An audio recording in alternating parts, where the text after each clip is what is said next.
All right. Good evening, everyone. I am Tim Little, founder and CEO of Zana Investments. We help high net worth individuals diversify their portfolio and get competitive returns by passively investing in multifamily real estate.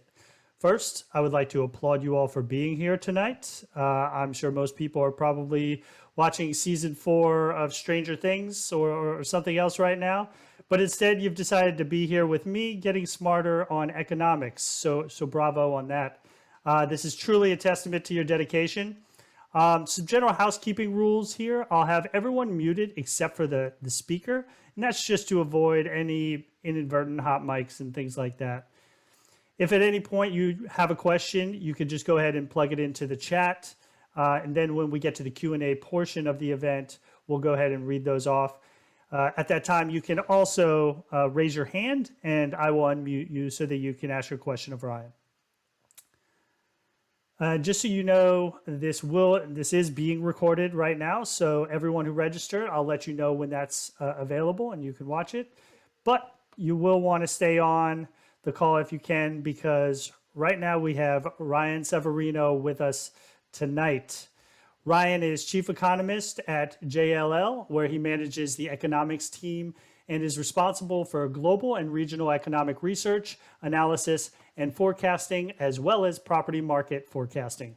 Additionally, Ryan serves as adjunct professor of finance and economics at Columbia University and New York University, teaching courses such as urban economics, portfolio and risk management, microeconomics, and macroeconomics.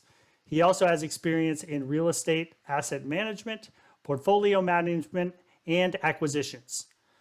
So, Ryan, these are pretty strange economic times that we're living in right now, and there seems to be a lot of contradictory market signals out there, some being interpreted as good, some being interpreted as bad. So I'm really eager to get your take on these things. So I am not going to cut into your time anymore, and I am going to turn the proverbial mic over to you.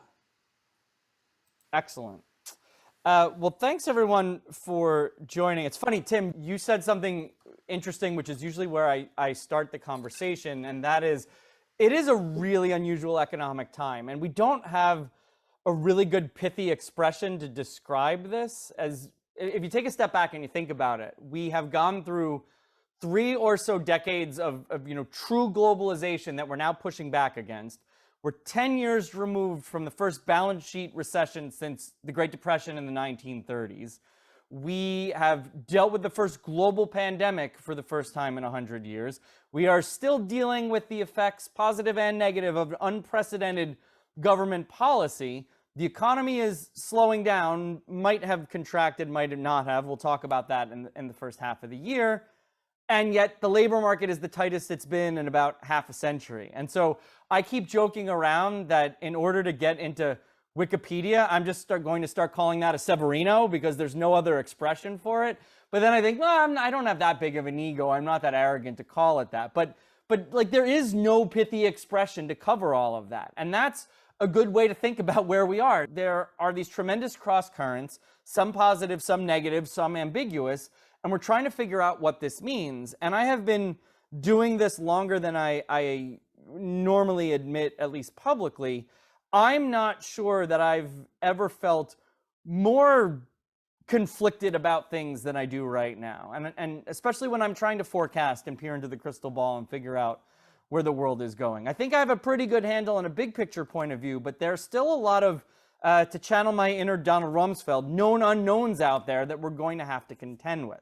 So I think that's a good place to start. So you can see the title of my presentation. It's intentionally incendiary, not because I'm prone to hyperbole, but I do think this is an important time, that we are in an environment where we're going to have to see how some of these cross currents play out. And I think the main one is really what happens with inflation and interest rates. So let me show you the agenda for our discussion, and then I'll get into some of this. So I do want to start with inflation, where it's coming from, how it's showing up in the economy. I don't normally like to distill economics down something as complicated as the macroeconomy to something like that, but I think it's a really important focal point given where we are in our economic evolution at this point. I want to talk about the impact that it might or might not be having and how different groups of people are responding to that. I will talk about why apartments are well positioned in an environment like this.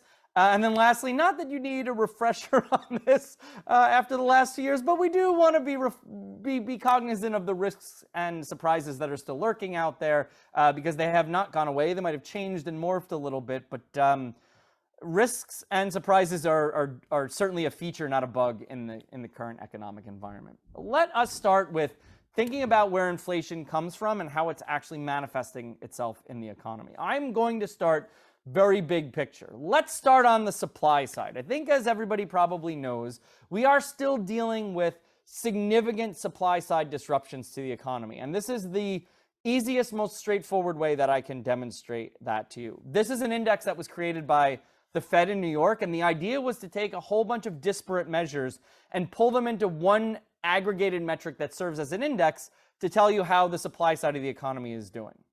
All you need to know in order to understand what's going on with this graph is to be able to distinguish between up and down. If the line is up, it means the supply side is disrupted. If the line is down, it means not only is the supply side not disrupted, but the lower it is, the better it's actually behaving. And I have labeled a few points in time on this graph just to give you some context. You can clearly see what we've gone through over the last couple of years is unprecedented, at least in the last 35, 4 or 5-ish years that we have been at least we have data to track this. It looks like a tsunami, and to put that into context, other important disruptive periods, the financial crisis, the natural disasters, the US-China trade war, they look like gentle breakers cresting in on the shore relative to that tsunami that's lurking over there. So some good news and bad news. Bad news, obviously, this is something unprecedented that we've never really dealt with before. The good news is, if you look over on the right side, you could see the red line is starting to come down. It's not coming down precipitously, but underlying data, a lot of the cost measures that back this, a lot of the shipping metrics really support the narrative that the supply side of the economy, while still disrupted, is starting to convalesce and getting to a better place. But make no mistake about it, the supply side is disrupted. It means it's hard to produce things, it's hard to distribute things. That is important as we try to think through inflation. Obviously, the supply side of the economy matters a lot. If we switch gears and go over to the demand side of the economy, we knew demand was going to come roaring back. All of the things that we didn't do for a lot of 2020 and then even into the early stages of 21 before widespread vaccination ensued, we knew that spending was going to get reallocated to subsequent periods. But then on top of that, we turbocharged this pent-up demand via government stimulus. And I am not a political person. So when I talk about this, I do not have any sort of latent political agenda. But I would simply say adding $6 trillion effectively on top of the pent-up demand that we were going to have, well, it's not a surprise that demand has come roaring back. So I call this slide my Twin Peaks slide because you could see the 2 points in time that we really had that additional turbocharging of the economy, the early stages of the pandemic when we were really trying to put a safety net underneath things when the bottom felt like it was dropping out. And then obviously in the first quarter last year, which was the most recent round of pure stimulus that we had. Where does that leave us? Demand is growing very rapidly. Supply is struggling to keep up. As I'm fond of saying, the laws of supply and demand still have not been broken. That is a perfect recipe to get inflationary pressure when demand is growing faster than supply.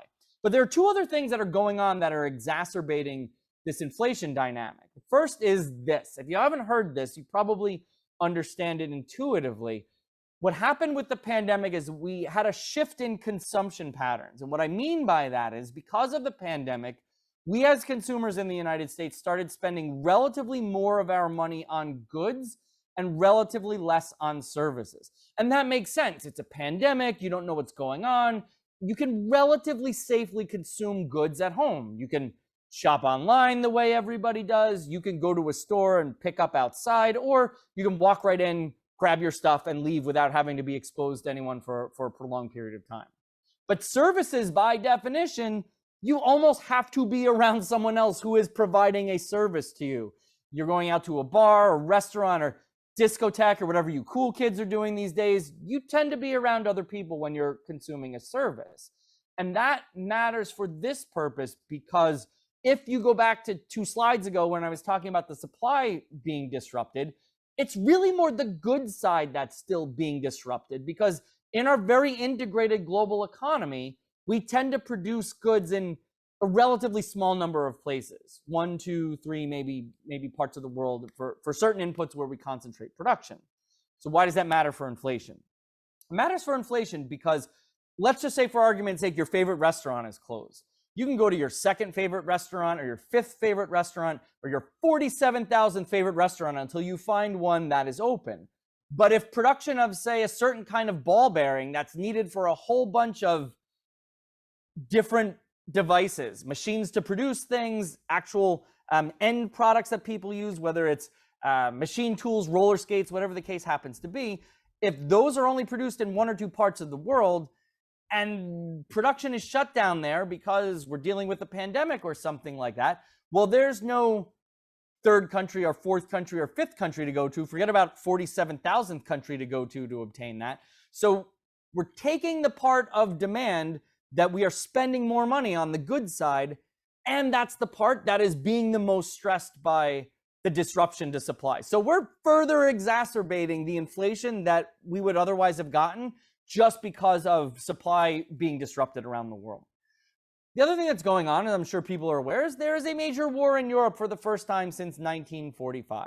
And that is also having a pronounced impact because if you think about that particular part of the world, it produces 2 very important things, among other things. But for our purposes, 2 very important things: food and energy.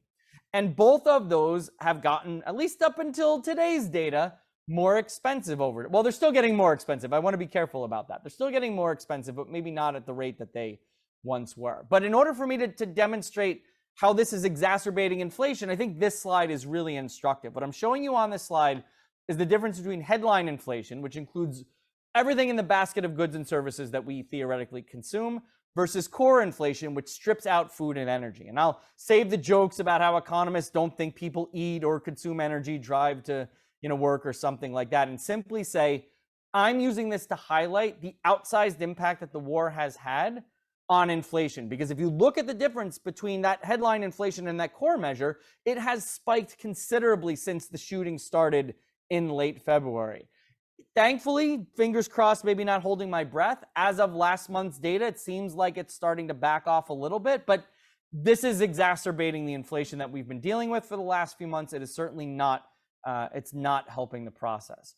What does that mean when you pull it all together? When you pull it all together and you break down inflation, you get inflation coming from a variety of sources. And again, I am not a political person, so I want to emphasize this because I can't tell you how often I'm out and about talking to someone and somebody says, oh, this is all the government's fault because of the money they printed, or it's all China's fault because they're not producing things, or it's that gang of ninjas in my town's fault, or whatever it is, right? It's always somebody specific's fault. When in reality, this is a very complicated picture. As I started this conversation, economics and the economy are very complicated things these days. So if you break that down into demand-driven factors, supply-driven factors, you can see both of them are contributing. And there are also just some ambiguous factors. There are things that we just can't really well disentangle. But either way, my point is to say that inflation is really coming from a diverse variety of sources, which is not only why it's gotten so high, it's also why it's going to take some time to bring down. This is not going to be easy to disentangle just by the government not spending money or China opening up again or something like that. There is no panacea to this. I will talk about the outlook for inflation in a little bit, but my point with this is just to say this is a very complicated mix of factors that is driving inflation right now. It is one of the reasons why it's so high, but it's also one of the key reasons why there is no easy solution to this, and we're going to have to be realistic about what the outlook for inflation appears to be, at least as far as we can reasonably see into the crystal ball right now. So that, I think, is a pretty comprehensive view of inflation and where it's coming from. So that raises an important question. Well, how is it actually impacting what's going on in the economy? And here there's some good news and some bad news with this. I like showing this. This is one of my favorite slides, actually. When I'm in front of an audience, when I'm presenting in person, before I even bring the slide up, I'll ask the audience, I'll say, how many people in the audience really like the inflation that we have today? And then they chuckle and nobody raises their hands. And then I say, okay, of those of you who laughed at that, I said, how many of you is this inflation preventing from going out and spending money? And of course, almost nobody raises their hands. And that's why I entitled this, Watch What Consumers Do and Not What They Say. There's really good empirical research that shows people more than anything else in economics loathe inflation. It actually goes back about 30 or 40 years. Robert Shiller, who's famous for the cyclically adjusted P/E ratio and a few other things like the Case-Shiller Home Price Index, he did some of the pioneering work on this that shows more than recessions, more than job losses, inflation is pretty universally detested among people in the economy. And you could see that on the slide. The red line is the Consumer Sentiment Index. I haven't yet updated it for last month's reading, but you could see as of June, it was at the lowest level ever since the University of Michigan has been conducting this survey, which goes back decades, 50, 60-ish years. And then you sit there and think, really? This is the worst economic environment during that time? People feel the most dour about things right now. I have my own suspicions as to why the readings are so negative, but I don't worry about that so much, because if you compare that to what's happened with retail sales, the black line, retail sales are pretty much at record high levels. And again, I haven't put the finalized data for July in just yet. I'm waiting for it to be final and settled. But I know what happened to spending that month. It went up again. And so despite what consumers are telling surveyors, it is not preventing them from going out and spending money. Now, that raises an important question. In a world where we all know that our wages are not keeping up with inflation, how are consumers able to keep going out and spending and powering the economy? This is a metric that I call aggregate earnings. You might hear some other economists call this aggregate payrolls. In addition to consumers still having some pent-up demand that they haven't fully unleashed into the economy just yet, this, I think, has been understated. Aggregate earnings is basically it's a proxy for spending power on the part of consumers. And there's an easy way to estimate it. If you take all the people who are working, times the average hours per week that they're working, times the average hourly wage they're getting paid, you have a proxy for overall spending power in the economy. Number of people working times the number of hours they're working times the average wage they're paid per hour. If I take that metric and I calculate it on a year-over-year basis and I compare that to inflation, you could see that aggregate earnings has been growing consistently faster than inflation since about March of last year. I think what has gone understated in this discussion about the labor shortage that we're going through, which I will talk about, is the fact that we have had the fastest labor market recovery since the second Fed recession of the early 1980s, 1981 to 1983. Even though we lost 22 million jobs during the pandemic, we've already gained them back. It's just 1 month faster than that 81 to 83 labor market recovery. That's pretty remarkable. And it matters for the economy, because think about what happens when somebody gets a job or reobtains a job. They might need new clothing for work. They might need a car to get there. They might rent an apartment so they can move out of mom and dad's basement and stop stealing the Wi-Fi or whatever they're doing down there. There's a lot of economic activity that gets unleashed by somebody obtaining a job that more than offsets the fact that for most people, their wages aren't, or at least some people, there are actually more people than you would think whose wages are exceeding inflation. But for a lot of consumers, their wages are not keeping up. So adding that employment boost into consumption has really powered us as consumers to keep spending, even through the second quarter. And I'm not just talking about nominal spending, even net of inflation, we keep powering the economy. Now, this is where things get a little bit tricky, because from the Fed's point of view, going back to that slide that I showed you earlier about how there are different sources of inflation, some of which are demand driven, the Fed knows that they can't do anything about supply, or reasonably they know that. They can't do anything about the war in Eastern Europe. They can't do anything about production in Asia, but they can look at the economy and say, I think there's too much demand in the economy. If we raise interest rates, we can tamp that down. And one of the ways the Fed looks at this in order to ascertain whether or not there's excess demand in the economy is through the labor market. And this is probably my favorite way to demonstrate the strength that we see in the labor market the labor shortage that I was talking about earlier. So what I've done on this slide is I've taken both employment, the actual number of people working, and then open jobs, the number of jobs that organizations are trying to fill. And I index them so I could make an apples to apples comparison. So if you look at that dashed line on the slide, think of that as break even relative to pre-pandemic levels. So let's start on the left and let's move over to the right. We're at a pretty good place. Pandemic sets in, both of those things turn down. Let's follow the black line first. Like I just said, as of last month, we have gained back all of the jobs that were lost. So you can see the black line is now basically back up to the dashed line as we have recovered all of the lost jobs. So employment is pretty much back to where it was pre-pandemic levels. Look where that red line has gone since then. Even though we now have the same number of people working as we had pre-pandemic, we have about 55% more open jobs that employers are trying to fill relative to pre-pandemic levels. And it wasn't a small amount pre-pandemic. Pre-pandemic, organizations were trying to fill about 7.1 million open jobs that they couldn't fill. As of right now, it's about 10 points, even with it backing off a little bit, it's still about 10.7 million open jobs that they are struggling to fill. The Fed sees this, thinks that's too much demand. It's just too much excess demand that is helping to perpetuate the inflation that we were talking about. So what are they going to do? Well, they're already on this path of raising interest rates. Before I get into talking about where interest rates are going, I will be the first person to remind everyone that there are very compelling reasons why the interest rate forecasters Hall of Fame is still completely vacant. But that said, what I would say is, don't worry so much about how quickly the Fed is raising rates. Pay attention to where they end up. And I say that because that is what's going to matter for us in terms of whether or not we end up in an actual recession. I say that because the Fed really has a lot of control over this at this point. If they go too far, that is the classic recipe for a post-war recession in the United States. The Fed raises rates too much, financial conditions tighten too much, pull back on lending, the cost of capital goes up for organizations, they stop hiring, they start laying people off when the revenues decline. Perfect classic recipe, plain vanilla, post-war recession.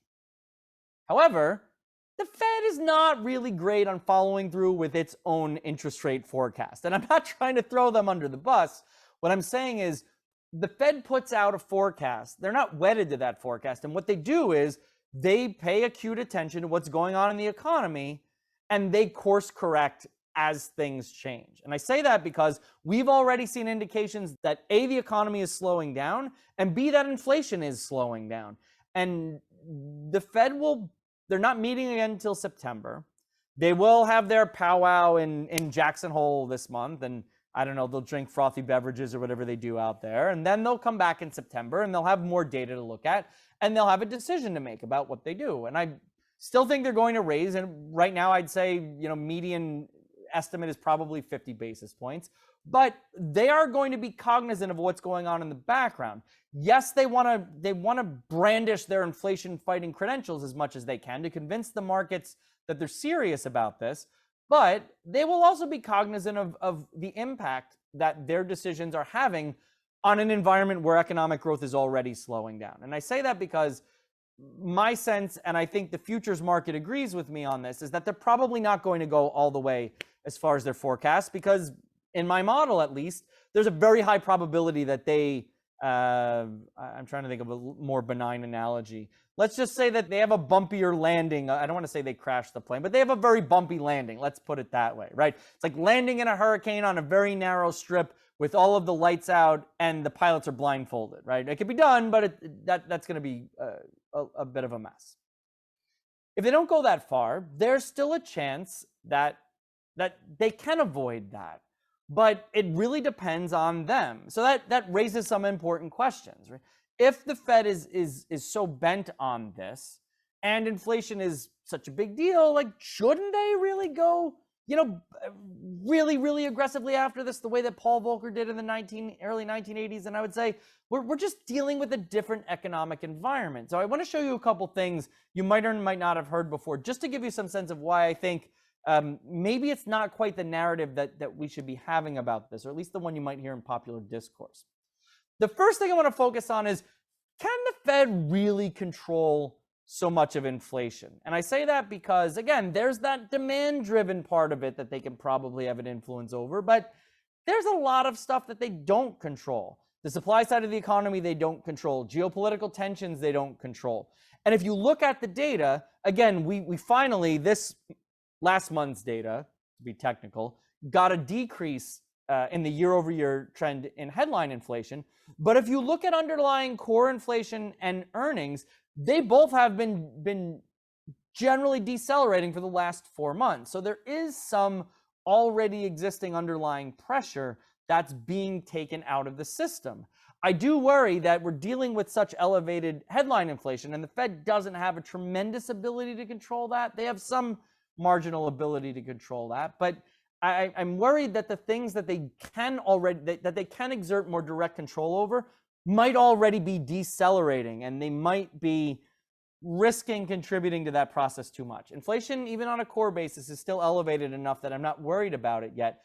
But this is where I think, again, going back to the discussion of inflation, if you're just the Fed and you're trying to blame just the tight labor market for inflation, that's a pretty precarious thing. Not only does the data show that it's more complicated than that, but it's hard to argue that inflation has been accelerating while wage growth has been decelerating for the last 4 months. And in fact, this data is actually understating that, because if I showed you wage growth on an annualized basis, I'm showing it on a year-over-year basis because that's how we typically discuss inflation. But if I showed it to you on an annualized basis, wage growth actually peaked in the third quarter last year and has been coming down since then. So it's really difficult to argue that there's any semblance of a wage price spiral going on. Again, is the demand side contributing to this? Absolutely. And that is why I think it makes sense for the Fed to raise rates to something around neutral to tamp down that demand side. But I don't think it's fair to say that all of this is coming from demand, and therefore the Fed needs to try to shoot the lights out in order to bring this back down, especially because if you look for empirical evidence that the Fed can raise rates and reduce that core inflation that they're fixated on, there's not a lot of good empirical evidence for that. So what I'm showing you on this slide is the last 4 Fed tightening cycles going back to the 1990s, which is not a short time ago. What I'm showing you on this slide is the core inflation measure that the Fed usually focuses on, the core PCE index. What it represents is not so material as the idea that this is what the Fed is trying to control by raising rates. But the data doesn't really support that. So this is all 4 tightening periods on one slide. So this is how I want you to look at this. If you start over on the left, when the Fed begins to raise interest rates, what you should see if higher interest rates bring down inflation is that as you move from left to right, with some variation in idiosyncrasies in the data, those lines should be trending downward. They should start higher on the left side with some variation and be lower on the right side with some variation. But that's not what you see across any 4 of these time periods. It looks like, I don't know, somebody's bad EKG or a seismograph or something like that. There's no trend in this data. It's just a lot of random noise. So I'm not trying to throw the Fed under the bus because I don't have the counterfactual to this. I don't know what the world would have looked like if the Fed didn't raise rates. I'm simply saying, if you're looking in the core inflation data for clear evidence that raising rates reduces inflation, well, maybe it puts a bit of a ceiling on inflation, but the idea that it reduces inflation is really hard to see when you look at the data. But then the other really important question is, does inflation really matter that much, right? We've talked about it like it's this economy job-destroying juggernaut, right? That it's going to come and just take all of our livelihoods away and make everything miserable. But the question is, like, is it really that? Or is it more like the scary monster in your closet where when you turn the light on and take a look at it, it's not real and it's not there? And that's where I think there probably hasn't been enough of a discussion. If you go and you look at the really sound empirical research that's been done on the relationship between inflation and economic growth, you don't see, short of very specific circumstances, you don't see any real relationship between economic growth and inflation. With the academic literature, and I'm talking about real hardcore researchers, real serious, top-notch economists from Princeton and Harvard and MIT and Berkeley and places like that. When they've gone to look for this, the pretty consistent conclusion that they've come to is unless you're talking about very, very hyperinflation, Weimar Republic Germany in the 1920s, or Argentina defaulting in the early 2000s, or Venezuela under Maduro, or even the recent experience in Turkey. Unless you're talking about hyperinflationary levels, there's not really any empirical evidence that somewhat higher inflation is really bad for economic growth. And this is my very, very, very, very humble contribution to that effort. This is a scatter plot of economic growth against inflation in the United States. And I lagged it by 1 year because I was originally doing this on a same year basis. Somebody said, well, what happens if people adjust the prices in a year? What happens again? Well, both of these scatter plots look more or less the same, so I feel confident in saying this. There's no real relationship here, because if there were, what you would see is something that was not a perfect line, but something approximating a line. As inflation went up, economic growth would go down, so the line would be kind of slanted downward, kind of down and to the left. But you don't really see that. This looks like, I don't know, a blob, some kind of scattershot thing. If any of my econometric students handed this in as evidence of a tight relationship, I would hand it back to them and say, find a tighter relationship. Because this is not really indicative of any kind of meaningful relationship between these variables. In fact, if I isolate just the periods of relatively, I shouldn't say really, but relatively high inflation, 7.5% or above in the US, which is that box that I have, rectangle that I've superimposed on the graph, even there's no real relationship, because in some periods when inflation was high, economic growth is weak. And in some periods when inflation was high, economic growth is pretty strong. So my point with this is not to say that inflation is completely benign, although, again, the research strongly suggests it. My point with this is it's more complicated than that, and context matters, which is why I think everybody using the 1970s as a benchmark for what's going on now doesn't make a lot of sense. The economy was very different in the 1970s in terms of its composition, in terms of how much we used energy, why the oil embargoes were so dangerous, how different the labor market was in terms of its structure, in terms of the role that labor unions played. It's a very terrible apples to oranges comparison when people do that. So when I look at the inflation data and the research that was done, I think, if we can avoid hyperinflationary levels, which, again, fingers crossed, seems like that's where we're headed back down again, I don't think that this is really the terrible thing that people make it out to be. It's more that monster in your closet when you shed a little bit of light on it, you're like, that's just just my coat, and it just looked kind of scary in the shadows or something like that. It's not really a big deal. So what does that practically mean for us? Let's talk about inflation first, and then I'll talk about the outlook for the economy. When I think about inflation, I like showing this slide. I call this my Family Feud slide because the top 11 answers are up there on the board. I don't want to go through each of them individually. I will simply say I color-coded it to make it a little easier to understand. The first 4 in black are more demand-side factors. Second 4 in red are more supply-side factors. And then the last 3 in gray at the bottom are more technical or mathematical factors. And of those, the one I want to focus on is number 10. Inflation is spiky. And I know that sounds like a very technical economics term, spiky, but roll with me on this. I promise you I'm going somewhere with this. I say that because what I care about when I look at this isn't so much whether or not I think my point estimates or interval estimates are going to be correct down to the basis point. What I really care about is the shape of the inflation curve. And that's where this idea of spiky comes in. If you look historically at how inflation behaves, it tends to look spiky. And by that I mean it tends to look more like a mountain than a plateau. What you don't see when you look at the data, when you look at it on a calendar year basis like this, you don't see inflation run up, stay at an elevated level for a prolonged period of time, and then ultimately come back down. It looks more like this. It runs up relatively quickly and comes down relatively quickly. Now, not overnight. I don't want to overstate this, but it looks more like a mountain than it does a plateau. Even in the 1970s, if you go look at CPI inflation on a calendar year basis in the 1970s, you will see it run up quickly in 72, 73 with geopolitical disruption, come back down. And then before it comes all the way back down, we have another geopolitical disruption in the late 70s with everything that happened with Iran. spikes back up again, and then it takes Paul Volcker and the Fed to bring it down. But it looks like Twin Peaks again. It looks like two mountains in the 1970s. It does not look like a plateau from the early 70s to the late 70s before it comes down. I say that because when I look at this, I think the shape of this feels about right to me. So fingers crossed, but not holding my breath on this. We're starting to see enough things rolling over that I'm starting to feel better about this. Energy prices are rolling over. Food prices are quietly rolling over. Used auto prices are rolling over. We're starting to see some important goods prices that we've been consuming for a lot of the last couple of years finally rolling over a bit. So again, fingers crossed, but maybe not holding my breath. But it does seem like the more probable scenario is that we follow this mountain pattern and that inflation starts to back off. Even if I don't think we can get back to the benign inflation of the last business cycle, that dotted line that I put on the graph, I do think that we start to back off. I think this year's probably the high water mark. Next year still probably looks a little bit ugly, but not as bad as this year, and we work our way back down closer to the Fed's target. What does that practically mean for growth in the economy?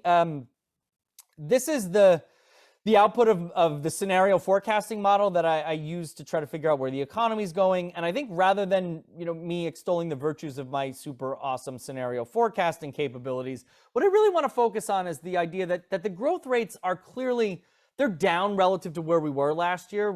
There is no way we were going to repeat last year's growth. That was the strongest growth in the economy since 1984. And in 1984, I was busy playing Atari with my friends, not thinking about the economy. So that gives you some sense of about how long ago that's been. But what I want to emphasize are the growth rates, because to the extent that we have, I think, reasonable data, I would argue that up to this juncture, we're not in a recession, that the data is very noisy and it's still inconclusive.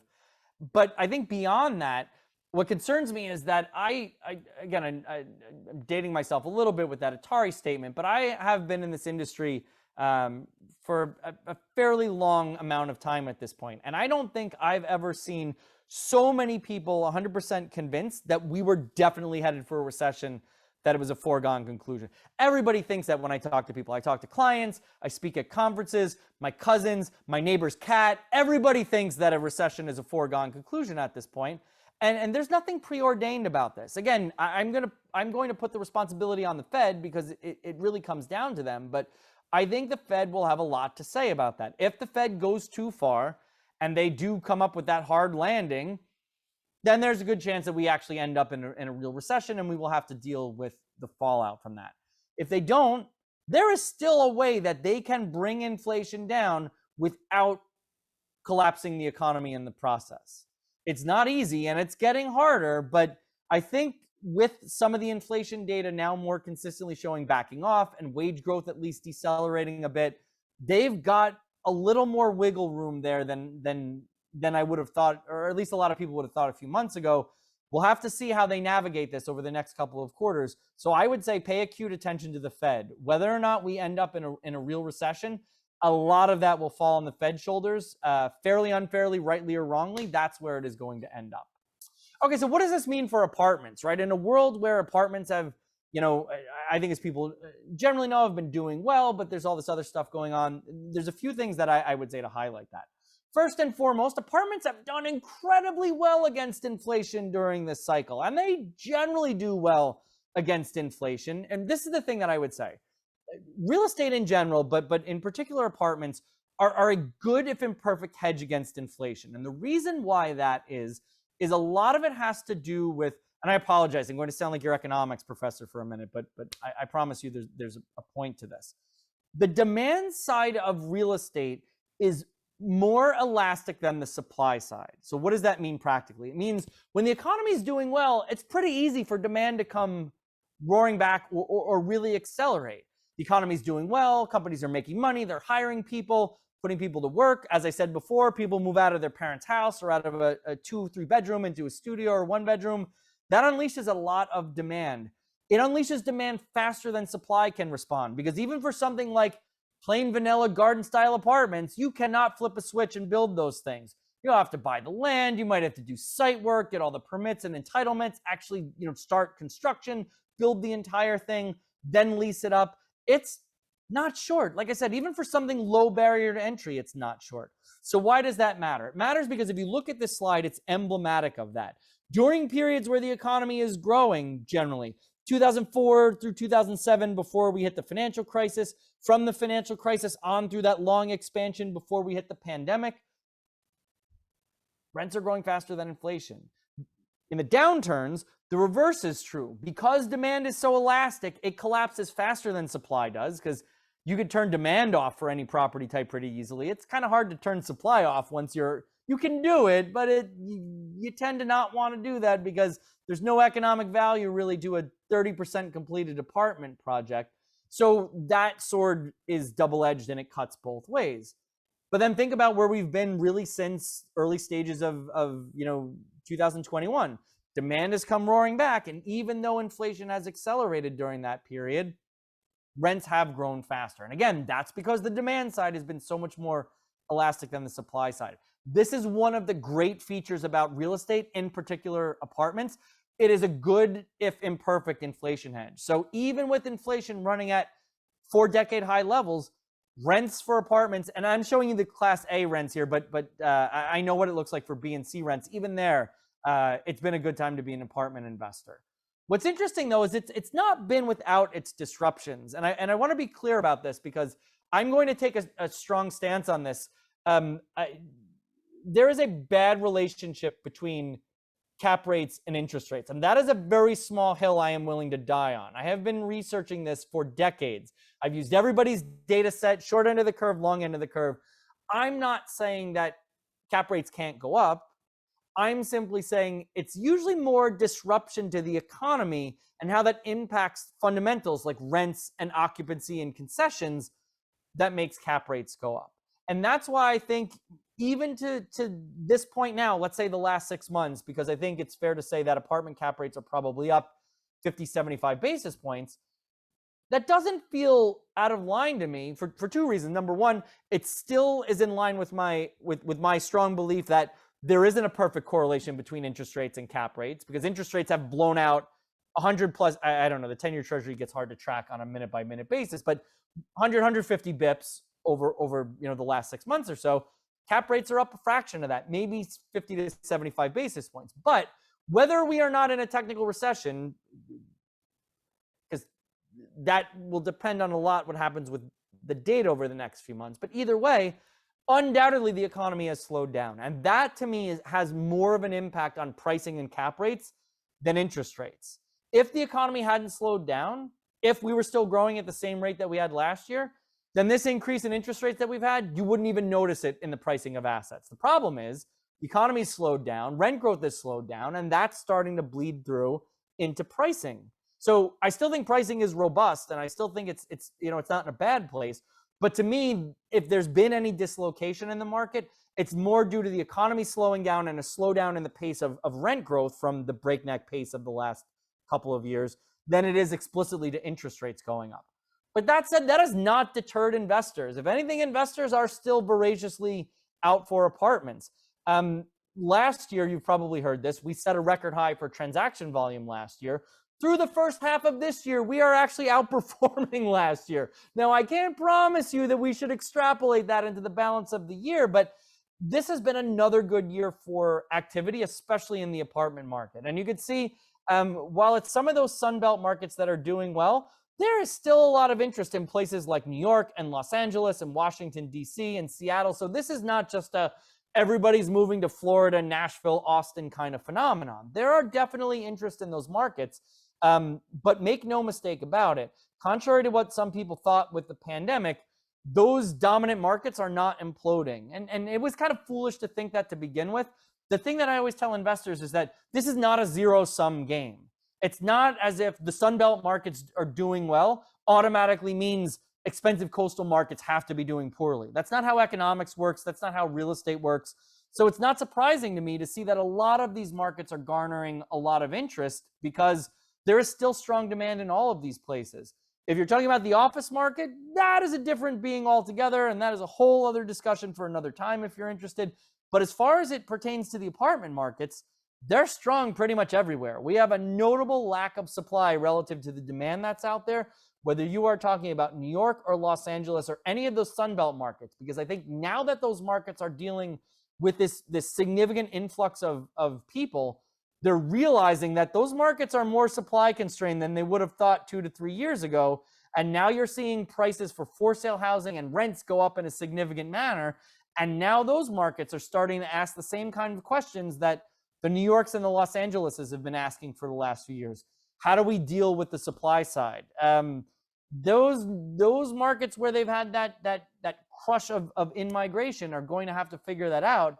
But the good news is the New Yorks and LAs of the world, they're further along in this crisis, so they could probably look to them as a benchmark for some guidance. But make no mistake about it, those markets are certainly dealing with supply constraints in a way that that you wouldn't think in a Dallas, where the old stereotype was you can literally go next door and put up a building. That's not as true as it once was, and that is starting to have ramification for sale housing and for rent housing.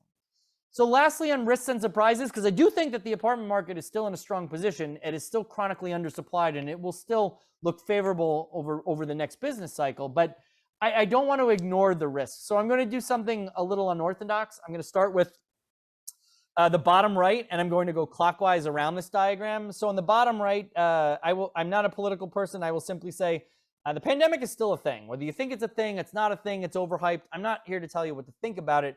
I'm simply here to say, if it's going to still potentially shut down production in some parts of the world, it is going to have economic ramifications. And I'm not an epidemiologist. I don't play one on Zoom, so I can't tell you what's going to happen with monkeypox or anything like that. But just keep your eyes open. We are not out of the woods on this just yet. If we go over to the left, the kind of bottom center, again, I'm not an epidemiologist. I'm not a political scientist or an IR theorist or a military strategist. I will simply say there's only one person on the planet who really knows how the situation in Eastern Europe is going to get resolved, and I am not going to play amateur psychiatrist and try to figure out what's in his head. So still some potential uncertainties associated with that. On the bottom left, inflation. I think that we're finally turning the corner there, but inflation has surprised to the upside enough over the last 6 to 12 months that I wouldn't be surprised to see it happen again. So just keep that in the back of your minds. Top left, I'm not trying to China bash, but I think in addition to the pandemic, China is going through this massive real estate bubble and debt overhang that they're going to have to contend with. And they are clamping down somewhat artificially on the technology sector. And I emphasize that because if you add up real estate and the technology industry, it's about a third of China's economy. China has been the main engine of global economic growth for the last 20 to 30 years. If that falters, then that has reverberations throughout the entirety of the global economy. So just keep an eye out for that. Center top, we are dealing with a massive labor shortage. It is very demographics driven. So that's a double-edged sword. If you're going to be working for the next 15 to 20 years, it probably portends good things for your compensation. If you are going to be hiring for the next 15 to 20 years, it probably means it's not going to be a lot of fun and it's not going to be cheap. So just keep that in the back of your minds, because a lot of this is not so much just the pandemic. As I said, we had 7 million open jobs before the pandemic even hit. There's a very strong demographic change going on right now. And then lastly, on the top right, again, I'm not a political person, so I will simply say we have an election coming up in November. We have one 2 years after that. And if the last election was any sort of benchmark to go by, I will just euphemistically say, buckle your seatbelts. It might get a little bit bumpy. So just to wrap this up real quick, what's the so what, right? That was hopefully a moderately interesting and entertaining discussion, but what's the so what of all this? So here's the so what. What's the problem? The problem is that we have inflation that's stemming from many sources, and yet I'll be diplomatic and say its impact is unclear. Although, again, I think the really good academic research shows that it's actually pretty minimal. What's the solution? Well, this is where I worry, because the solution, not losing sleep worry, but at least where I think my concern is that the solution could be worse than the problem, that if the Fed is going to raise rates to tamp down inflation, they might overshoot on this, because if at worst the impact of inflation is ambiguous, the impact of higher interest rates is not. I know with almost certainty where the economy goes if the Fed goes too far on raising rates. So we have this asymmetrical risk structure right now, and that interest rates versus inflation dynamic that I started this conversation with. And then lastly, I think commercial real estate in general, but apartments in particular, are poised really well to deal with this environment. They deal with higher inflation really well. It deals with higher interest rates really well, and especially apartments, because in a world where apartments are chronically undersupplied, and I don't see that getting fixed anytime soon, even in, as I said, those markets where you once thought maybe they weren't so supply constrained are now more supply constrained than you would have thought 2 or 3 years ago. There is a pervasive chronic housing shortage everywhere. In the short run, there's always going to be idiosyncratic changes in the economy, but in the medium to long run, it's hard to bet against housing. And I say that not just as somebody who works for the man at JLL. You think, oh, of course, Severino is going to tell us that. That's what he gets paid to. I practice what I preach. Personally, as an investor, I invest in the apartment market because I don't, again, the laws of supply and demand haven't been broken. We are not building enough housing simply to keep pace with demographic change in the U.S. If there's anything I know, it's economics. And if demand is growing faster than supply, I might not turn myself into a billionaire, but I'm willing to make that bet and put my own money where my mouth is in the medium to long run. So with that, I'm going to shut up, but I am happy to take any questions that I did not address during our riveting presentation this evening. Wow, Ryan. That was awesome. Bit of drinking from the fire hose, but that's great. So I think the first question that I'm going to ask is one that came up is, will you be able to provide those slides to us? Yeah, absolutely. I'm happy to circulate. Yeah, because I'm sure I'm not the only one who's thinking it'll take a little more rumination on some of those graphs and really kind of letting them sink in addition to what you told us. So I thought that was excellent. Does anyone have any questions they want to ask live? I do have a couple in the chat that I could ask if someone doesn't have a burning one right now. Well, let me go with the ones in the chat first. Brian asked, and you may have addressed this a bit in terms of your outlook on an overcorrection, and do you think that might happen? I know it's certainly a concern of yours, which I think is interesting because I heard you speak about 6 months ago, and you had mentioned it then as one of your concerns that the Fed just goes too far and then pushes us over the edge, especially if one of those external concerns that he has no control over, what if that resolves itself? Then all of a sudden he's overshot because he's pulled the only lever that he has. So right, and that's a concern, right? The Fed is trying to hit a moving target. That is what is the problem with this, and their own decisions move that target. So it's not just the target's moving on its own. You're like, oh, it's a constant rate. I know, like if you're, I don't know, if you're an archer, you're like, oh, I see the target moving. I just shoot a little bit ahead and the target will catch up a little bit. Well, if you yourself are making decisions that move the target along, that makes it even more challenging. I would say that's my primary concern at this point. I am not as concerned with inflation being the big risk. I'm concerned with the Fed overshooting, and that causes a downturn. And I think that's important because I don't think everybody shares that. I still think there are a group of investors, because I talk to them all the time, who are still thinking inflation is the primary concern. And I would argue that, again, I've had this view for a long time, but I would argue even if it was unclear before, I think it's much more clear now that the pendulum has swung and that the primary concern, at least for the U.S. economy, because I think other parts of the world are different, they're already headed for recession. I think the risk is that we overshoot on interest rates and we bring about the actual thing that we're trying to prevent from happening. I think that is the primary risk as I see it, again, as I still see it as we sit here, August of this year. Yeah, and I'm sorry, that's something that I try to get across to people when I have what is usually a contentious conversation about the definition of a recession. Because I will get allegations that it's recently changed, pulling the wool over our eyes, et cetera, et cetera, et cetera. Yeah, no, like if everyone's not clear on this, so I'll just spell it out again. I have no latent agenda. The NBER, like the Cycle Dating Committee, they are the only ones who determine a recession in the United States.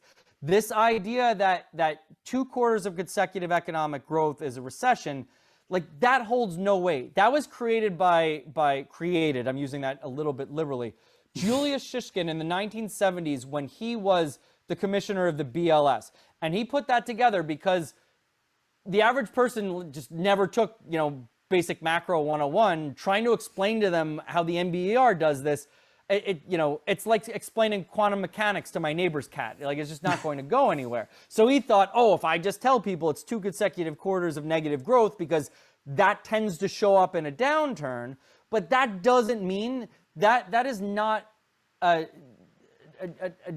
it's kind of a necessary but not sufficient sort of, like, maybe you see that, maybe you don't. I mean, even the last recession really only lasted a couple months because of how weird the pandemic was. It wasn't really 2 consecutive quarters in that. I mean, technically it was, but it really starts in March and ends in May. So it's really 3 months or so that the recession lasts. It's really 1 quarter. Is it not a recession because it was only 1 quarter? I mean, if we're going by the 2 quarters definition, it doesn't meet that. So I would just tell people, don't get hung up on what that's not, in my mind, that's not the right question. What is or is not a recession? The question is, does it feel like one? Is it producing results that are like a recession? And I would say up to this point, unambiguously no. Like, everybody's got a job, people are making money. I get that nobody likes inflation. But if you compare what a recession looks like to this environment, it doesn't look anything like it. Right. No, I couldn't agree more. So another question that came in, Ray, if you want to ask your question, you should be able to now. Thanks, Tim, and thanks for hosting this, and Ryan, thanks for your fantastic presentation. I really like when people dig into numbers like this and give more than your one sentence on issues. Thanks, I appreciate it. No problem. My question is on the jobs, and particularly when you're speaking about jobs, what is the underlying reason for the excess or the additional demand? Is it really the boomers quitting, retiring, and what's your thought on what that looks like even going forward? So it's funny. I just wrote about that this week. So there's part of it that is very demographic based and structural, and then there's part of it that's been exacerbated by the pandemic. So to your point, absolutely, the baby boomers leaving the workforce is the main contributor to why we have a shortage. And I don't think that's really gone as appreciated as it's been. I'm gonna get my data wrong a little bit, but in 2000, when the labor force participation rate peaked, it was about 67%. I think it was 67.1%, if memory serves me correctly. Since then, it's been coming down. And a lot of the reason why it's been coming down is because the baby boomers have been exiting out of the workforce faster than we've been able to replace them. I don't know if people are aware of this, but over the last couple of years, for the first time in US history, the working age population has started to shrink. So we define the working age population as people 16 to 64. Go look at the data. If you go look at the year-over-year change in that 16 to 64 age cohort, that growth rate has turned negative for the very first time since the history of this, as far back as you want to go in this country. So demographically, we are moving from a place of labor abundance with the baby boomers to labor scarcity. But I'd say there are a few other things that are exacerbating that are very that are pandemic related. The first is that the pandemic accelerated some of that retirement. Some people just said, you know what, it's dangerous to go to work. I've already got enough saved. It's not worth my health. Even though some people have returned to the labor force, some have checked out permanently or not. They're not coming back. The second thing I would say is, and this is unfortunate, but and estimates vary, and I'm not a scientist, but it's estimated that millions of people have long COVID, and most of which it's impairing their ability to go back to work. So that is also taking people out of the labor force. And then lastly, again, I'm not a political person, but between government policy intended to do this and the pandemic itself, immigration, and I'm talking about legal immigration. I'm not talking about illegal immigration. I'm going to keep this above board as much as I can. Just legal immigration has really come crashing down. And if you take all of those things out, you end up with a participation rate now that is, it's like 600 basis points lower than its peak. That's a tough spot to be in. 500-ish basis points. I think we're at like 62.1% right now. That's a significant decrease relative to where we were just 20 years ago. And so what's happening is that as all of that has reduced the labor supply, demand is booming for companies because companies are making money. All kidding aside, these organizations would not be out trying to hire almost 11 million people if they didn't need it for their business, because all these people that they don't hire, they can't grow their business if they can't have additional revenue and earnings. So they are out trying to hire people because they see that as a necessity for revenue growth and earnings growth. But everybody's struggling to do it because we just don't have enough people relative to the demand that exists out there.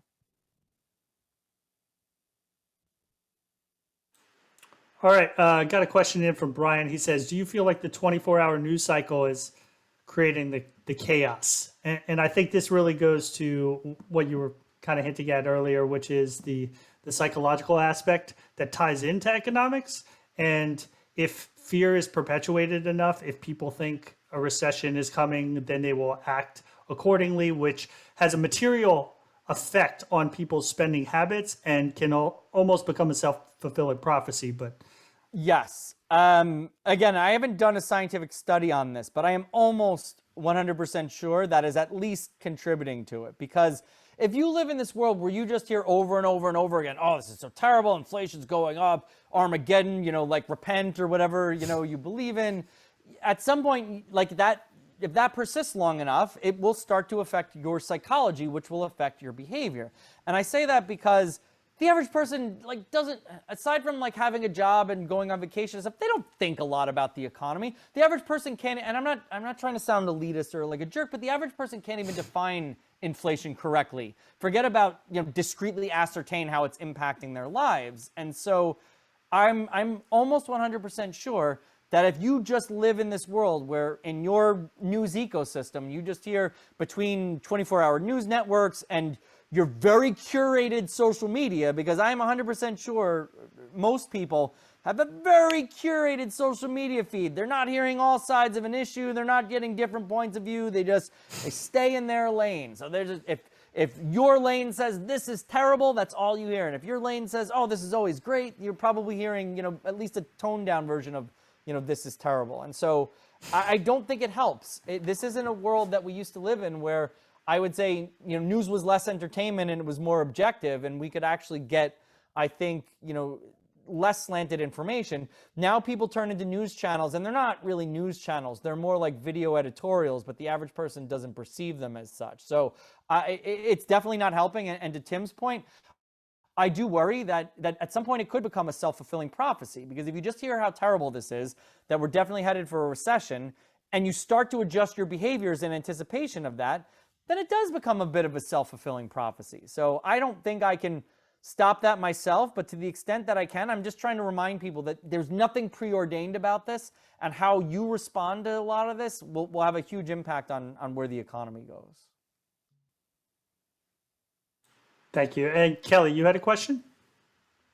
Yeah, I wanted to, Ryan, ask about consumer spending. So back during the pandemic, it's like the pendulum has swung. Back during the pandemic, there was lots of discussion around how, Americans are saving more than they've saved in, I don't know how many years, but that saving was really, really high. And obviously there was a lot of stimulus is coming. I've seen more recently a lot more discussion about household debt increasing. So how are you thinking about that and potential for a recession or not? And I think this content has been fabulous. It certainly opened my eyes to some more information, because don't like inflation, but I haven't changed a single thing I'm spending on. Well, thanks, Kelly. And what I would say, so here's the other thing it's interesting, because yes, I think there are people who are increasingly turning to debt because the inflation has put financial stress on their lives. I don't want to completely sugarcoat it. Like when I'm talking about, inflation's not as big of a deal, I'm thinking about it more from a very macroeconomic point of view. But obviously very microeconomically for certain households, it has an impact, and I think some of them are turning toward debt. This is where I always like to remind people that if you're a debtor, inflation is your friend, because it devalues the payments that you're going to have to pay back in future periods. It's why deflation is such a dangerous, insidious thing. It's actually worse than inflation in many respects. So I always tell people, that sometimes is the third question I'll ask an audience when they say they don't like inflation. I'll say, well, how many people are debtors? You have a mortgage, car loan, or something like that, and then most people raise their hands. I'm like, you should love inflation, because the dollars you're paying back to your lender are going to be worth a lot less than the dollars that they lent you. So it's like, if you, I'll just say this is not a big deal, but like my mortgage is so far below inflation that the bank is paying me to take their money, which is why I'm not in a hurry to pay off my mortgage, even though my rate is not that high. It's like literally they're paying me to take their money. And so that's where I think the debt discussion gets interesting. On the one hand, I do think it's a signal that says some households are coming under pressure. We need to pay attention to that. On the other hand, the money they're borrowing, if inflation stays at reasonable level, as long as they're not borrowing at crazy credit card rates or something like that, it will devalue the payments that they have to make back to whomever they borrowed the money from, which is not something the average person doesn't really define inflation very well. They're not thinking about how beneficial inflation is when you're a borrower. Interesting. Great. Okay, thank you. Oh, you're welcome. And Brian asked, how does that labor excess tie into CRE? And I don't know if he wants to expound on that, but it definitely manifests in a few ways. We have a construction shortage, which is exacerbating the supply issue that we were talking about. I mean, I'm not just talking about like skilled trades, which are already bad, but even beyond that, like we have a shortage of even relatively unskilled trades. I know an apartment developer. I won't name them because I know them personally. They have had such a hard time with this that they have crews that they fly from market to market to build projects because they can't hire people locally in a market. So they'll actually fly them from place to place in order to do that.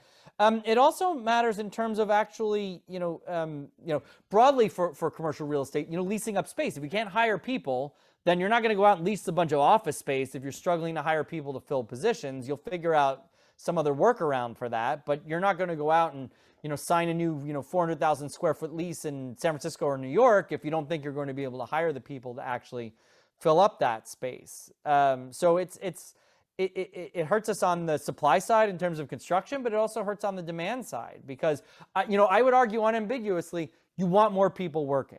Right? There are direct benefits to that. There are indirect benefits to that, both for the economy and for commercial real estate. More people working generally means more demand for office space, means more people buying stuff, which is good for industrial, which is certainly good for retail. It's good for hotels because people who work want to go on vacation. And it's good for apartments because, only about 2/3 of the population are homeowners. The other third, who are, ostensibly, somewhat at least responsible adults, they're going to rent at least for a while, and that's good for apartment demand. So the more people we have working, the better it is for the macroeconomy, the better it is for demand for all property types, and I would say the better it would be for construction as well. That pretty much answered the question. Sorry, guys, I've been kind of noisy here, so.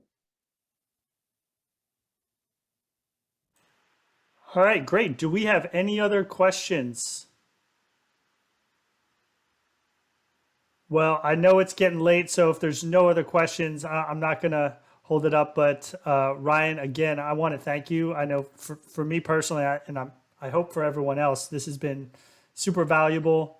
And then again, once we get that slideshow and people are able to absorb some of that information, I think even more so. And we can go back, and this is useful information, not just to know, but this is tangible stuff that we can show investors to say, hey, this is not just our opinion, right? Like these are the numbers. This is the economics of the situation. And we always say that, hey, multifamily, it's a recession resistant asset, almost like a tagline. But very rarely do you hear people back that up with any type of statistics or reasoning or, historical evidence. So I think even this helps us make that case. So I definitely appreciate that. Yeah, no, and if I can, this is true of everyone listening. If I can help at all, feel free to reach, call, email, smoke signals, send a Raven. I can use my Game of Thrones jokes now that the prequel is coming out. Hopefully it's coming back into the zeitgeist. But no, honestly, like I can't fake this enthusiasm. I love what I do. I'm always happy to help if I can. Yeah, and I think what I would like is this is planning on being a monthly webinar. And so I think if we could get you back on maybe in like 6 months, yeah, just to get a check-in to see where things are. And I like when people do that because I'm not trying to sound arrogant about it, but I'm like, oh yeah, that's pretty, got that right, got that. All right, that was a little off, but like I have no problem like standing up to the harsh light of reality versus predictions. I mean, As my grandfather used to say in his slightly imperfect English, if it was easy, everybody would do it. So I'm happy to throw my hat in the ring and see how well some of this stuff holds up over time. Yeah, and we might start a pool on some of your predictions, just see how it ends up. No, I want to but pool in if there's a recession or not. you're right. Yeah, I That's gotta a get good on pool. FanDuel. Like if I can get myself on FanDuel, then I would definitely get some more notoriety. I don't know how I can work that out. I gotta think about that. All right, yeah, definitely. But we'll definitely have you back again, probably about 6 months to check in and see where things are at and see where you think they're going. So Yeah. again, thank you for being on. No, you're more than welcome. Happy to do it. And let's do that. I'll be curious myself to see where all of this stands in about 6 months or so. All right, and for the audience, like I said, we'll be trying to do this about once a month. If you're interested in more content, I also have a podcast, Journey to Multifamily Millions. So if you're so inclined, check that out wherever you listen to podcasts. And I just thank everyone for taking time out of their busy days to come on here and get this information. Thank you all very much. Have a good night. It's been great. Thanks. Thanks, All right. everybody. Have a nice evening. Thanks, Ryan. Have a good night.